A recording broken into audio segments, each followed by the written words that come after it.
በአላህ ስም እጅግ በጣም ሩህሩህ በጣም አዛኝ በሆነው የነቢያት ታሪክ የሱሐቦች ታሪክ የታላላቅ ሰብዕናዎች ታሪክ የተለያዩ አስተማሪ ታሪኮች ኢላፍ ቲዩብ ሲራ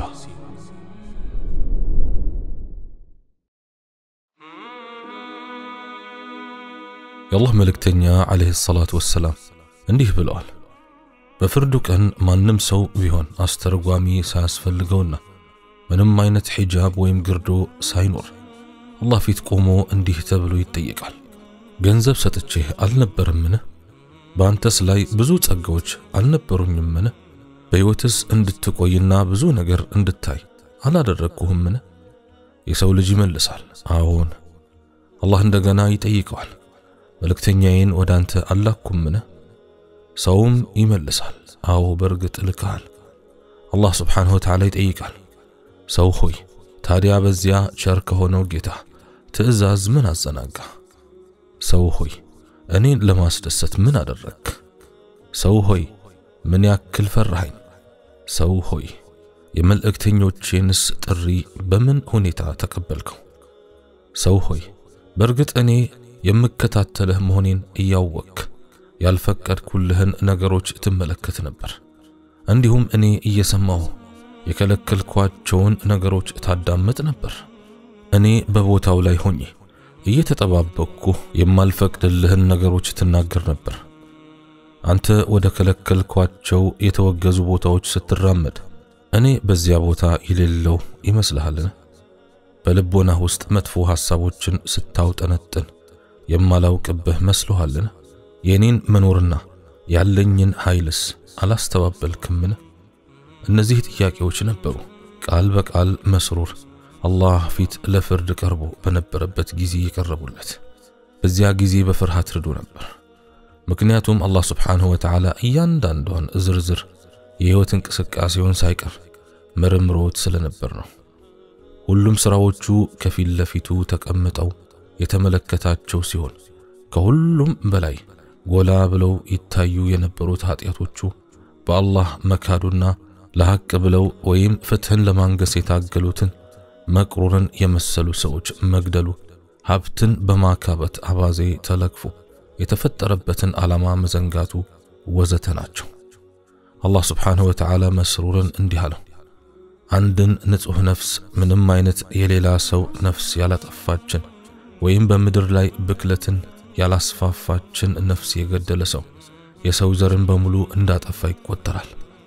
ለዚህም ነው አንተ ጥፋተኛ ሆነህ የተገኘኸው። በመሆኑም መኖሪያ የጀሃነም እሳት ናት፣ ምን ትከፋም መመለሻ ተባለ። መስሩር መቅሩርን በተመለከተ ጉዳዩ ለየት ያለ ነው። እርሱ የተገደለው የአላህ አንድነት እንዳይበረዝ ሲከላከልና እንዲስፋፋ ሲሞክር ነው።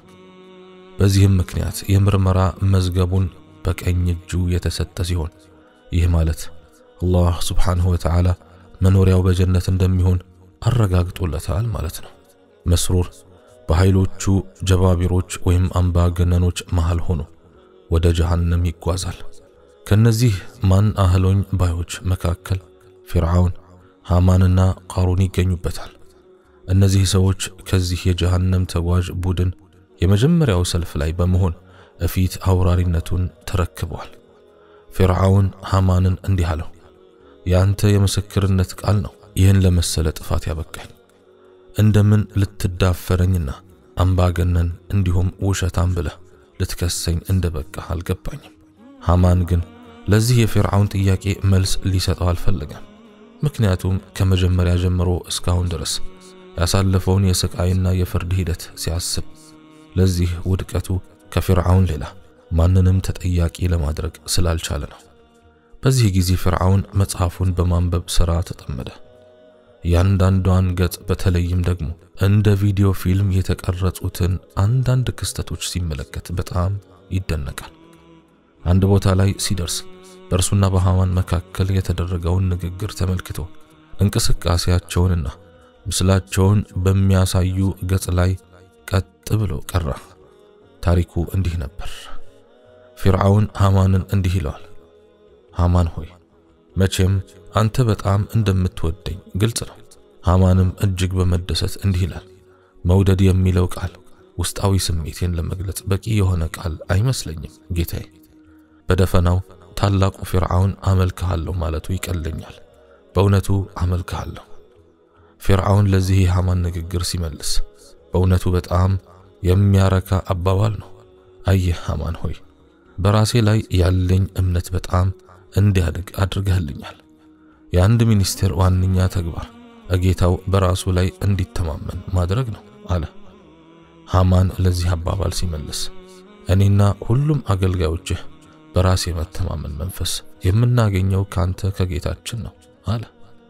ፊርዓውን ቀጠለና ሃማን ሆይ ስማኝ እስቲ፣ ሙሳ የተናገረውን ነገር ልብ ብለሃልን? እርሱ እንደሚለው በሰማያት ውስጥ አንድ አምላክ አለ።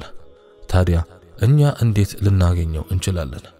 ሃማንም ሲመልስ እዘዘኝና ወደ ሙሳ ጌታ የሚያደርሰህ ታላቅ የሆነ ግንብ እገነባልሃለሁ። አሸናፊ የሆነው አላህ ይህን የሁለቱን ሰዎች ምልልስ በተመለከተ እንዲህ ይላል።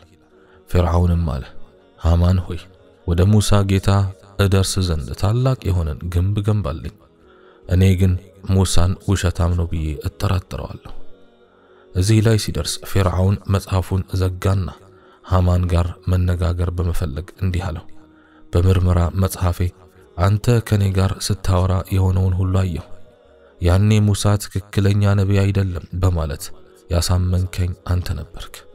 አንተ የነገርከኝ እርሱ ከአስማተኞች ጋር በመሆን ሴራ እየዶለተ መንግስቴን ለመጣል እንደሚያደባ ነበር። ሃማን እንዲህ አለ፣ እባክህ ተወኝ ፊርዓውን፣ ያንተ ዋጋ ቢስ ስልጣን፣ ሀብትና መንግስትህ ሁሉም ወደ እሳት ተጥሏል። በዙሪያችን ምን እየተፈጸመ እንዳለ እንኳን አታገናዝብም? በአንተ ከንቱ የሆነ ግብዝነት ምክንያት የሚጠብቀንን አሳማሚ የሆነ ቅጣት አታስተውልም እንዴ? ምን አድርግ እያልክ ነው የምትጨቀጭቀኝ? ሁሉም አምባገነን መሪዎችና ነገስታት በሰማያትና በምድር ጌታ አላህ ስብሓንሁ ወተዓላ ፊት እየራዱና እየተንቀጠቀጡ በራሳቸው መጽሐፍ የተመዘገበ ኃጢአታቸውን የስሜት ሐዋሳቶቻቸውና አካላቶቻቸው መሰከሩባቸው። አፍረውና ተሸማቀው የመጨረሻውን አዋራጅ ፍርድ አግኝተዋል። አላህ ስብሓንሁ ወተዓላ እንዲህ ይላል፣ ከሃዲያን ይላሉ ወይ ጥፋታችን፣ ይህ ትንሹንም ሆነ ትልቁን ነገር የማይዘነጋ ሁሉም ነገር በቀደም ተከተል የሚዘረዝር ምን አይነት መጽሐፍ ነው? ሁሉንም ሥራዎቻቸውን ያገኛሉ። ጌታህ በማንም ላይ ፍርድን አያዛባም። አምባገነኖችና መጥፎ መሪዎች ህዝቦች በጨቋኝ ክንዶቻቸው ጨፍልቀው ገዝተዋል። ከዚህም በላይ በሀብት ተጨማልቀው ኖረዋል። የነርሱን ስልጣን አሚን ብለው ለተቀበሏቸውና ላጎበደዱላቸው የፈለጉትን ያክል ገንዘብ እየዘገኑ ሲሰጡ እነርሱን የተቃወመና ፍትህ አልባ አመራራቸውን የተጋፈጣቸውን ስልጣናቸውን ያለ አግባብ በመጠቀም ቁም ስቅሉን ሲያሳዩት ዘመናት አልፈዋል። እነዚህ አምባገነን መሪዎች በሙሉ ማለት ይቻላል ህዝቦቻቸውን በፍርሃት፣ በሽብር፣ በጭቆና፣ በአፈናና ግድያ ስቃያቸውን ሲያበሏቸው እንደነበሩ ገሃድ ነው። አምባገነኑ ገና የስልጣን ኮርቻ ላይ ሊወጣ ሲፈልግ እጅግ ኃይለኛ የሆነ ጡንቻውን በህዝቦች ላይ በማሳረፍ በስሩ ሆነው ተገዢ መሆናቸውን እስኪያምኑ ድረስ ያጠቃቸዋል። ከዚያ በኋላ ሁሉም ሰጥለጥ ብሎ መገዛት ሲጀምር በዛች ሀገርና ምድር ማንኛውም ደስ ያለውን ውሳኔ በፈላጭ ቆራጭነት ማስተላለፍ ይቀጥላል።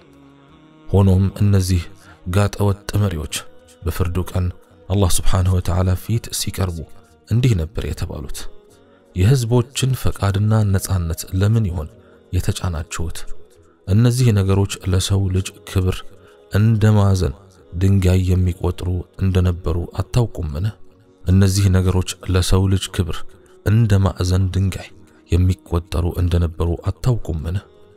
እነዚህ ፈላጭ ቆራጭ የሆኑ መሪዎች በአላህ ችሎት ፊት ቀርበው ብዛት ያለው ጥያቄ እየተጠየቁ የተመረመሩ ሲሆን በዚያ ቦታ ላይ የቆዩበት ጊዜም በጣም ረጅምና አዋራጅ የሆነ የሰቆቃ ቆይታ ነው። እነዚህ ጨካኝ አምባገነኖች የጋራ የሆነና ከሞላ ጎደል በሁሉም ላይ የሚታይ ተመሳሳይ ባህሪ አላቸው። ይኸውም ምድራዊ ህይወታቸውን ሲያሳልፉ ለፈጸሙት እኩይ ምግባራቸው ኃላፊነት መውሰድ ባለመፍቀድ ሌሎች ሰዎችን ተጠያቂ ለማድረግ መሞከራቸው ነው።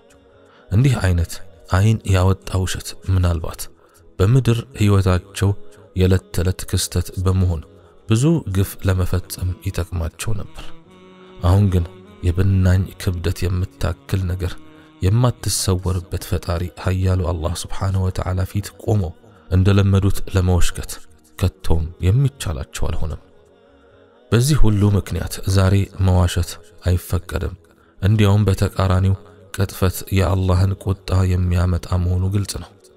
ይህ ቁጣ የሚያስከትለው ታላቅ መዘዝ ደግሞ የማያንቀላፋ በሆነው የጀሃነም እሳት በሰንሰለት እጅ ከአንገት ታስሮ መወርወር እንጂ ሌላ ሊሆን አይችልም። በምድር ዓለም ህይወት የድሆች የጋራ ባህሪ ተደርጎ የሚታወቀው በከፍተኛ ድምጽ መነታረክ፣ እርስ በርስ በትንሹም በትልቁም ጉዳይ መናቆርና መባላት ነው።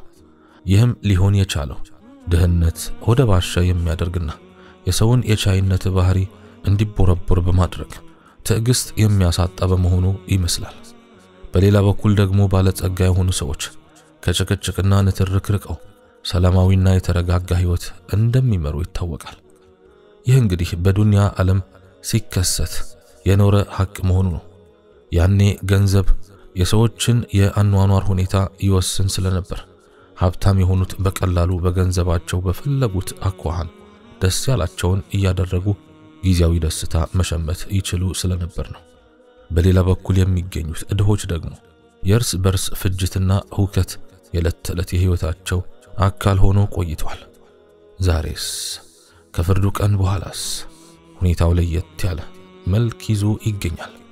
በምድር ዓለም እንደሚታወቀው ገንዘብ ዕቃና ቁሳቁስን ብቻ ሳይሆን የሰውን ልጅ ራሱን ወይም በባርነት መልክ ማለት ነው ሲገዛው ቆይቷል። ገንዘብ ሰዎችን ጠንካራና ጉልበተኛ አድርጓቸዋል። በሌላ ጎኑ ደግሞ ድሆችን ደካማ፣ ተጠያቂና ተገዢ በማድረግ የራሱን ሚና ተጫውቷል። ከዚህ በኋላ ግን በጀነት ገንዘብ ምንም አይነት ቦታ የሌለው ሲሆን በጀሃነም ግን በአላህ መንገድ ላይ ላላወጡት ሀብታሞችና ለፈላጭ ቆራጭ ገዢዎች የሰቃያቸው ምንጭ ይሆናል። በጀሃነም እሳት ውስጥ ማብቂያ የሌለው ጥላቻና ጭቅጭቅ ይኖራል። ይህም የሚሆነው ቀደም ሲል ፍርድ ተሰጥቷቸው ወደ ጀሃነም ሸለቆች የወረዱት ቆየት እያሉ በሚቀላቀሏቸው ላይ የሚያሳዩት ጥላቻና ምሬት ሰበብ ነው። በተጨማሪም ፈላጭ ቆራጭ ነገስታት ሆነው ራሳቸውን እንደ አምላክ ይቆጥሩ በነበሩና በመማክርት ሚኒስትሮቻቸው መካከል እንዲሁም በጌቶችና በበታቾቻቸው ወዘተ የማያቋርጥ የሆነ ንትርክና መናቆር በጀሃነም ይሰፍናል። ሰው ከራሱ ጋር ኃይለኛ ፍጭት ያካሂዳል። ባጭሩ በጀሃነም ውስጥ ሰላም የሚባል ነገር ፈጽሞ የለም። ከዚህ ይልቅ ጥላቻ፣ መናቆርና የእርስ በርስ ፍጭት የዘወትር ትዕይንት ሆነው እስከ ዘላለሙ ይቀጥላል። አላህ ከጀሃነም ይጠብቀን።